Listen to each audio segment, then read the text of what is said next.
Hello everyone, my name is Evolve Jake. This is going to be the first video of mine posted on the Directors of Gaming channel. It's a breakdown of the HVR Forsaken, which is a nuclear variant. But if you enjoy this video, I'd appreciate it if you come check out my channel. I make similar videos on my own where I try to improve your play in first-person shooters. This video is going to be the first in a series where I talk about the nuclear weapons of Infinite Warfare. This first video is going to be on the HVR Forsaken, which is in my opinion the best mission team acquirable nuclear weapon. You get this from the Blood Anvil mission team. But basically this series I'm just going to talk about the nuclear weapon, what I like about it, what its strengths are as a weapon, what class I like to use for it, and how I would play with it to get a nuke. Hopefully this series will help you get nukes more often with some of these weapons, and if you're really like someone who's struggling to get a nuke or struggling to get one with a particular weapon, I hope this could help you out. The HVR Forsaken is an HVR variant that has the nuclear perk as well as stockpile increased ammo. So you get more ammo in the magazine and ammo in the reserve. The base HVR has 26 rounds in the mag and then 39 with extended mag, but this variant has 31 and then 46 with extended mag. Not a huge advantage, but it is like a nice little bonus to have on, and I am going to recommend using extended mag with this weapon. For my attachments, I like to use quick draw, silencer, grip, and extended mag. Silencer is pretty common for nuke classes, I think, just because you want to stay off the radar, so you're a harder target for people to kill. Quick draw will help you win more gunfights, same with grip. You're going to get on target faster and stay there longer, and then extended mag just bails you out of bad situations where you encounter too many people. In reloading, dying to a reload is so annoying when you're on a nuke streak, so we're just going to put extended mag on so we don't have to really deal with that. For perks, I'm going to run Ghost, Scavenger, and Dead Silence. Very basic perks, just want to stay off the minimap. And I want Dead Silence so I can flank better. I'm going to be flanking a lot with this weapon. Dead Silence in this game is really good because the boosting and sliding and wall running really is easy to hear. So we're going to put on Dead Silence so we can flank faster and still remain unheard. One of the advantages of the HVR is that it's one of the few SMGs with a 3-hit kill range. When the game first came out, I think it was the only SMG with a 3-hit kill range, but now the Trencher and the VPR as well both have 3-hit kill ranges. Don't know why the VPR has a 3-hit range, it really shouldn't. It really throws off the HVR's place in this game, but it might be odd to recommend Silencer on this weapon, even though its strong suit is kind of its range. But the 4-hit kill range, or 3-hit kill range rather, is very small as it is. The base 3-hit kill range is 4.8 meters, and with Silencer it's going to drop it down to 3.6. So that does suck, but it's not that high of a 3-hit kill range anyway, so you're going to be in the 4-hit kill range most of the time either way, in which the 4-hit kill range with Silencer is going to be 13.3 meters, and then the 5-hit kill range is going to be 18 meters. I think most of the fights with this weapon you want to keep in the 4-hit kill range, which is 13.3 meters, because that's where this weapon has a distinct advantage over the other SMGs, because many of the other SMGs are going to be dropping off to 5 hits at that range, or they don't have a fire rate as high as the HVRs. Like in the case of the NV4, it has a slower fire rate, but it does have a longer 4-hit kill range, so if you're in 13.3 meters, you do have an advantage in that fight.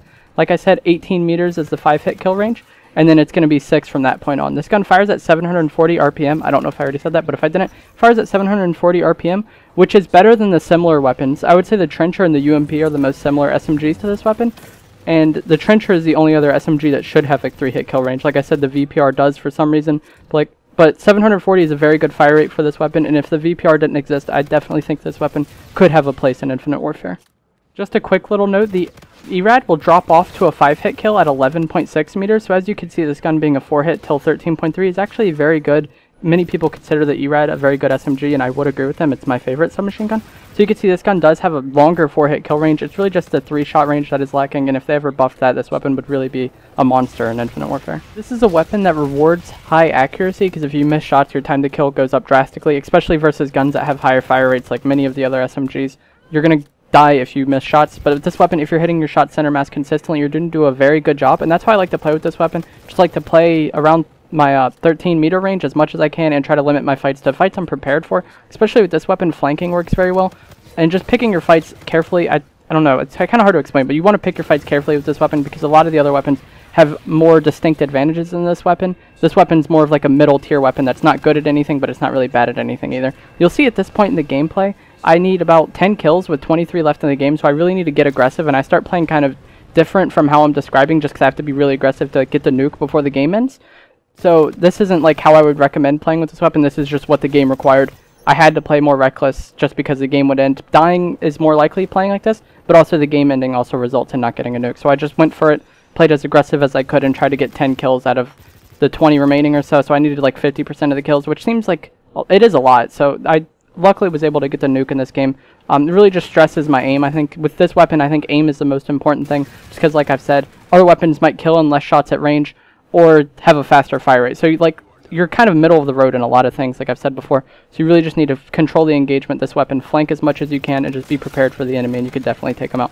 Range isn't a problem with this weapon. You can burst it at range if the enemy isn't paying attention to you, or if you just have much better aim than them. You can take people out at range like that, because this weapon does have a higher center speed than many of the other SMGs at 1650 versus 1550 versus the other SMGs, just meaning it's going to recover from recoil faster, which makes it prone to bursting. That's going to do it for this video. Please leave a like if you enjoyed it, and I would really appreciate it if you could come check out my channel. I make videos similar to this one. They're generally informative or guides in some way where I try to improve your play. In many first-person shooters, I cover Call of Duty, Battlefield. I'm looking forward to Destiny and Star Wars Battlefront 2.